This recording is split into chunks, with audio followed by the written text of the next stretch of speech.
this territory. That can only be solved through the parties negotiating. We need to resolve something very locally and have a grown-up approach to dialogue. And this policy of, there are issues, disputes in South China Sea which need to be addressed by the sovereign states which are directly concerned through negotiations and peaceful means.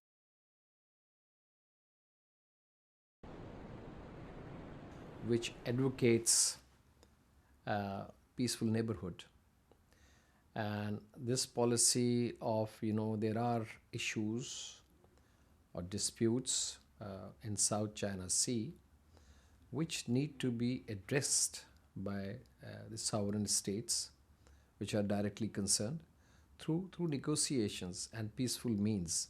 I think this is a good policy, and only through this effort and this endeavor we can maintain peace and stability in the region. So I think this approach of negotiations and bilateral communication to settle whatever issues exist is the right approach. South China Sea is an issue which everyone is concerned about. But our position in Vanuatu is that the parties involved should settle the problem by diplomatic negotiation, bilateral negotiations.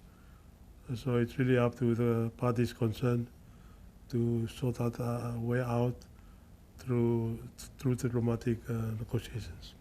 But I think actually China China has a wonderful example. For example, before, China and Vietnam had successfully solved the border issue, dispute issue. China also solved the Beibu Gulf issue with Vietnam, right? That time also, China was big, Vietnam was small. Those two countries successfully solved their issue. Actually, China can apply, this is the same principle to South China Sea issue. I believe personally, as I understand, when China and Vietnam sit down to solve their issue, dispute, territorial dispute, actually no international law of sea apply, right? Or even border issue. There's no such international law to solve border issue, because the two countries were successful in set down the issue, right? It's a very good case, right? Why we cannot apply the same principle to the South China Sea issue? I think talks are crucial, and that's where we have to be careful that yes, we need to resolve something very locally and have a grown-up approach to dialogue.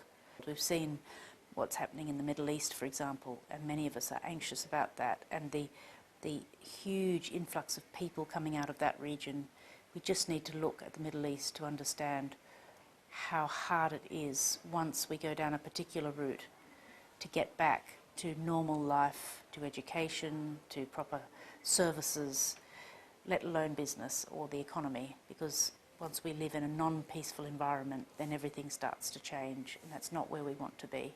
So I think in principle that's the right solution, in the sense that the problems the sovereignty questions, who owns this territory, that can only be solved through the parties negotiating.